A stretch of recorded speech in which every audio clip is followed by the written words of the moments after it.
નમસ્કાર દર્શક મિત્રો, ધ લોકસત્તા શોમાં આપનું સ્વાગત છે.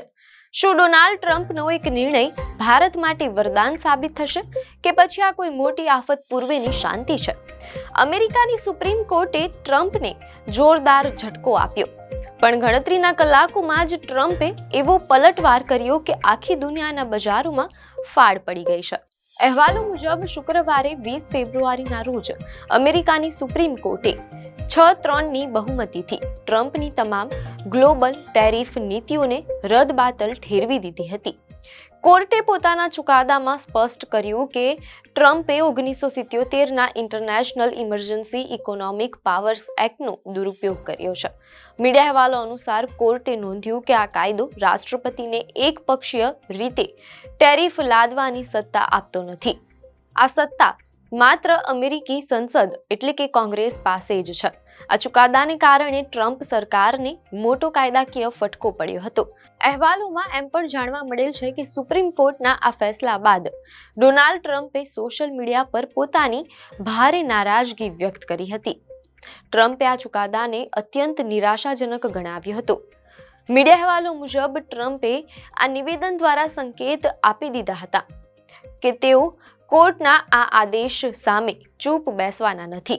શનિવાર 21 ફેબ્રુઆરીના રોજ દુનિયા જ્યારે સુપ્રીમ કોર્ટના ચુકાદાનું વિશ્લેષણ કરી રહી હતી, ત્યારે જ ટ્રમ્પે પોતાના સત્તાવાર નિવાસસ્થાન ઓવલ ઓફિસથી એક નવો ધડાકો કર્યો.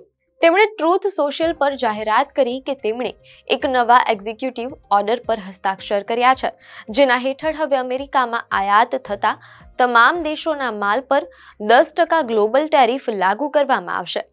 ટ્રમ્પે લખ્યું કે આ તેમના માટે સન્માનની વાત છે અને આ નવો ટેરિફ લગભગ તાત્કાલિક અસરથી અમલી બની જશે.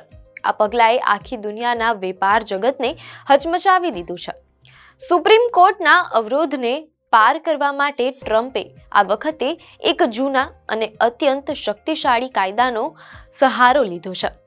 તેમણે 1974ના ટ્રેડ એક્ટના સેક્શન 122નો ઉપયોગ કર્યો છે, તેમ અહેવાલોમાં જાણવા મળેલ છે.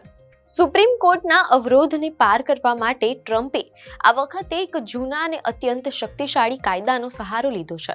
અહેવાલો મુજબ તેમણે 1974ના ટ્રેડ એક્ટના સેક્શન 122નો ઉપયોગ કર્યો છે. મીડિયા અહેવાલો અનુસાર આ કલમ અમેરિકી રાષ્ટ્રપતિને સત્તા આપે છે કે જો અમેરિકાનો વ્યાપાર ખાધ એટલે કે બેલેન્સ ઓફ પેમેન્ટ ડેફિસિટ ખૂબ જ ગંભીર સ્તરે પહોંચી જાય તો તેઓ 15% સુધીનો ટેરિફ એકપક્ષીય રીતે લાદી શકે છે. રસપ્રદ વાત એ છે કે અમેરિકાના ઇતિહાસમાં આ સેક્શનનો ઉપયોગ અગાઉ ક્યારેય કરવામાં આવ્યો નથી, તેમ અહેવાલોમાં જાણવા મળેલ છે, જે ટ્રમ્પની આક્રમક કાર્યશૈલી દર્શાવે છે. જો કે ટ્રમ્પનો આ નવો ટેરિફ પણ કાયમી નથી. સેક્શન 122 હેઠળ લાદવામાં આવેલો ટેરિફ 150 દિવસથી વધુ સમય માટે ચાલુ રાખી શકાતો નથી. મીડિયા અહેવાલો જણાવે છે કે જો ટ્રમ્પ આ સમયસીમા વધારવા માંગતા હોય તો તેમણે અમેરિકી સંસદની મંજૂરી લેવી અનિવાર્ય બનશે. આ ઉપરાંત રાષ્ટ્રપતિએ આ ટેરિફને ચાલુ રાખવા માટે કોંગ્રેસ સાથે સતત સલાહ સૂચન પણ કરવું પડશે. એટલે કે આગામી 5 મહિના દરમિયાન ટ્રમ્પ અને વિરોધ પક્ષો વચ્ચે અમેરિકી સંસદમાં મોટો રાજકીય જંગ જોવા મળી શકે છે.